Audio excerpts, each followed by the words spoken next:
Doctor Mohammad Yunus নির্বাচনের সম্ভাব্য সময় ঘোষণা করেছেন। পরিষ্কারভাবে বলেছেন যে রমজানের আগে এই নির্বাচন অনুষ্ঠিত হবে, অর্থাৎ 17ই ফেব্রুয়ারি যেই রমজান শুরু হওয়ার কথা আগামী বছর, তার আগে এই নির্বাচনটা হবে। সাথে সাথে খুব দ্রুত সময়ের মধ্যে বিএনপি স্বাগত জানিয়েছে। বিএনপি তার আগে জুলাই ঘোষণাপত্রের যেই বিষয়বস্তু সেটাকেও স্বাগত জানিয়েছে, অর্থাৎ জুলাই ঘোষণাপত্র এবং নির্বাচন দুটাকেই খুব চটজলদি স্বাগত জানিয়েছে। এবং সেই ব্যাপারে তাদের কোনো এখন পর্যন্ত বিভিন্ন অনলাইনে যেটা আসছে তাতে তাৎক্ষণিক প্রতিক্রিয়ায় ইকবাল হাসান মাহমুদ টুকু, নজরুল ইসলাম খান তারাও জানিয়েছেন। সালাউদ্দিন আহমেদ কিছুক্ষণ আগে সেই স্বাগতের জানানোর বিষয়টি ব্যক্ত করেছেন গণমাধ্যমে। আশ্চর্যজনকভাবে জামাত ইসলামের পক্ষ থেকে এখন আমি আপনাদের সামনে যখন কথা বলছি, বাংলাদেশের সময় রাত 10টা 22 মিনিট, তখন পর্যন্ত কিন্তু কোনো আনুষ্ঠানিক প্রতিক্রিয়া নেই। এমনকি জুলাই ঘোষণার ব্যাপারে ডাক্তার তাহের নায়েবে আমির তিনি কিন্তু বলেছেন যে জুলাই ঘোষণাপত্র কবে থেকে বাস্তবায়ন হবে। আমরা ধারণা করেছিলাম যে ডক্টর মোহাম্মদ ইউনূস ভাষণ দেওয়ার পর এটি তখন থেকেই বাস্তবায়ন হবে, কিন্তু সেই বাস্তবায়ন কবে হবে সেটা তারা জানেন না।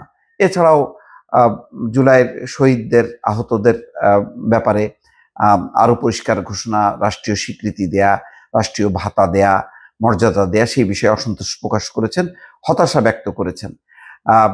অন্যরাও যেমন নাহিদ ইসলাম বলেছেন, প্রাথমিক প্রতিক্রিয়ায় বলেছেন যে এটা সরকারের পক্ষ থেকে যেটি বলা হয়েছে এটা আমরা সন্তুষ্ট, তারপরেও তার বিস্তারিত দিক নিয়ে আনুষ্ঠানিকভাবে জানানো হবে।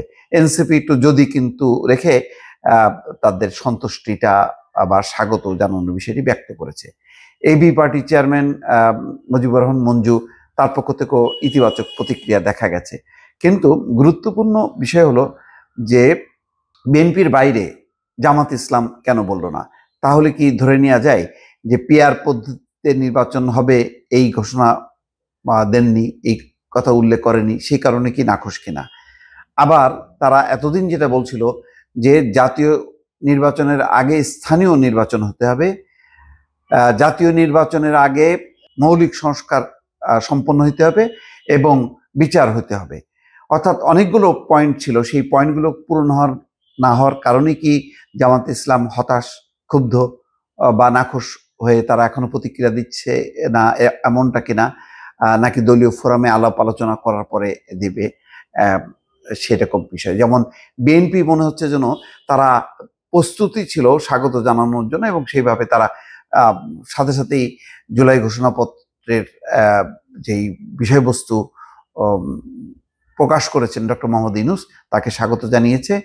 আর নির্বাচনের ব্যাপারে তো তারা স্বাগত জানিয়েছে, কারণ এর আগে লন্ডনে ডক্টর মোহাম্মদ ইউনূস এবং তারেক রহমানের মধ্যে বৈঠকের পর দুই পক্ষ থেকে যে যৌথ ঘোষণা দেয়া হয়, সেই ঘোষণায় কিন্তু বলা হয়েছিল ফেব্রুয়ারির প্রথম ভাগে, তার মানে রমজানের আগে। তো সেই বিষয়টি আজকে আরো পরিষ্কারভাবে প্রতিফলিত হলো। কিন্তু ওই যৌথ ঘোষণার ব্যাপারে কিন্তু জামাতের একটা আপত্তি ছিল। আজকে আবার সেই যেহেতু তাদের পিআর এর কথা বলা নেই, তারপরে সংস্কার এবং বিচার পরে নির্বাচন হবে, স্থানীয় নির্বাচন আগে হতে হবে, এই বিষয়গুলো অন্তর্ভুক্ত না হওয়ার কারণে হতাশা থেকে তারা এখন পর্যন্ত প্রতিক্রিয়া দেয়নি, এমনটা বিবেচনা করা যায় কিনা। নিশ্চয়ই আরো কিছু সময় পর, আজকে বা কালকের মধ্যে হয়তো জানা যাবে যে জামাত ফাইনালি কি বলছে, এনসিপি কি বলছে, ইসলামী আন্দোলন কি বলছে। এই রাজনৈতিক দলগুলো গুরুত্বপূর্ণ এই কারণে যে ডক্টর মোহাম্মদ ইউনূস 4টি রাজনৈতিক দলের সঙ্গে কথা বলেছিলেন কোন একটি পয়েন্টে, সেটা হলো বিএনপি সহ এই 3টা দল। ফলে বিএনপির বাইরে ওই 3টা দলের আনুষ্ঠানিক প্রতিক্রিয়া, জামাত ইসলাম, এনসিপি এবং ইসলামী আন্দোলনের, এটা গুরুত্বপূর্ণ বলে অনেকে মনে করতে পারে। দর্শক ভালো থাকবেন, আল্লাহ হাফিজ।